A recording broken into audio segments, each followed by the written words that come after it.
317JYW.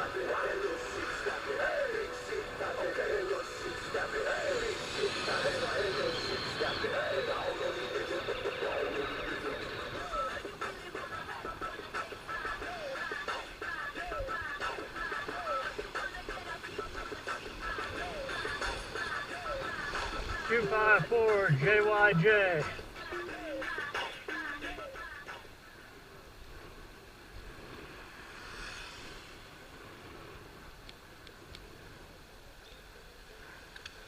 A minimum of 3 feet when you pass a cyclist. No, I'm actually allowed to ride outside the door zone. 4 feet from parked cars is what's recommended by the city. How much faster did you get to the stoplight? Where you got to stop, same as me, and I caught up with you? What did you get by breaking the law and endangering my life? You got 10 more seconds to sit at a stoplight. Actually, about 2.5 seconds. So why did you break the law instead of just obeying it? I'm allowed to be in a traffic lane explicitly under Minnesota law. Cyclists are vehicles just like cars. Sure. That doesn't make you correct about the law, it just means you ride a bicycle. Yeah, but you understand that you almost hit me with your side mirror, and if that happened, you would be fully liable for my medical bills and for anything else I felt like suing you for. You came well within the 3 feet required by Minnesota law. 3 feet, sir. So you admit that you broke the law and you will choose to do better in the future? You will choose to pass cyclists at a legal distance while signaling your pass, which you also did not do? Yeah, you have to signal someone when you pass them in order to indicate that you are changing lanes and then returning to the lane. You had one wheel over the line. That means you changed lanes, and you have to signal that lane change.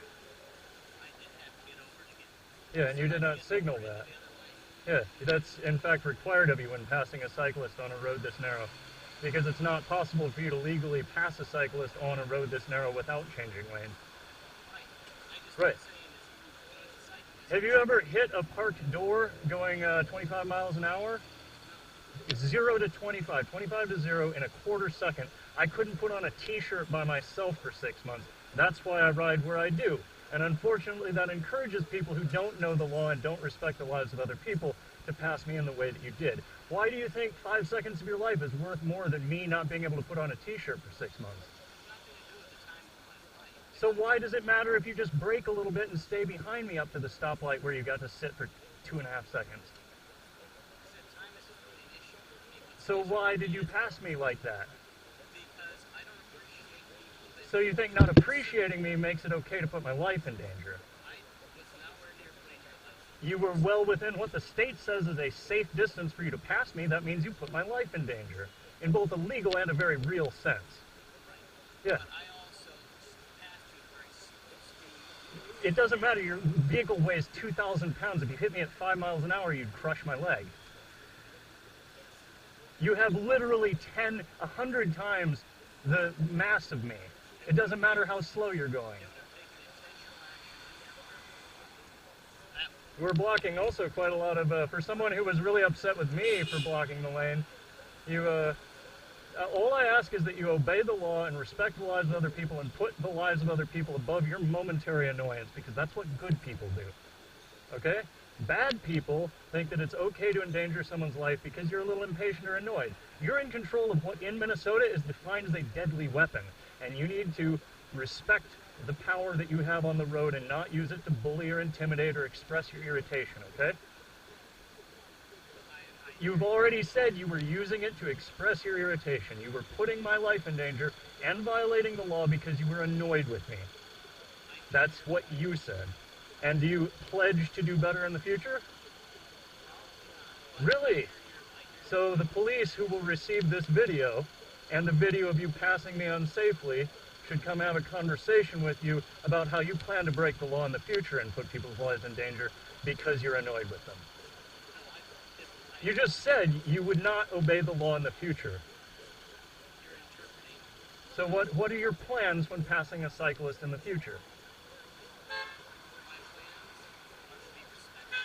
Right, right. And legally pass them? Pass them within the constraints of the law? Do you plan to break the law in the future when passing a cyclist? So you might. You might choose to endanger a human life and break the law in the future when passing a cyclist.